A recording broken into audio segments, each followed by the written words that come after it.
কত কষ্টে তৈরি করেছি এবং এর ভেতর কত ভালোবাসা আছে। প্রতিটা গাছের সাথে সখ্যতা ভালোবাসা। একদিন চলে যাব এই পৃথিবী ছেড়ে, তখন সব পড়ে রইবে। জানি না কি অবস্থা হবে, জানি এগুলো কিছুই থাকবে না।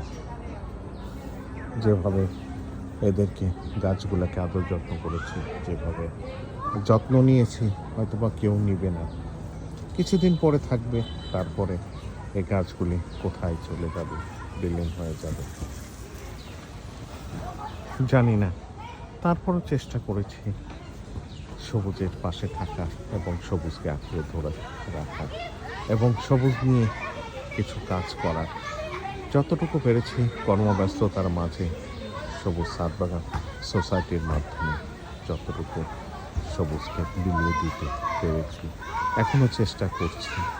জানি না কতদিন পারব। যতদিন সমর্থন থাকে, যতদিন শক্তি থাকে, ততদিন চেষ্টা করে যাব এই সবুজের প্রেরণা জাগ্রত করা। প্রতিটা গাছই আমার ভালো লাগে। প্রতিটা গাছের পাশে যখনই যাই, তখনই মনটা প্রফুল্ল হয়ে ওঠে এবং ভালো লাগে। ধন্যবাদ। সবাই ভালো থাকবে, সুস্থ থাকবে, সেই প্রত্যাশা রাখি।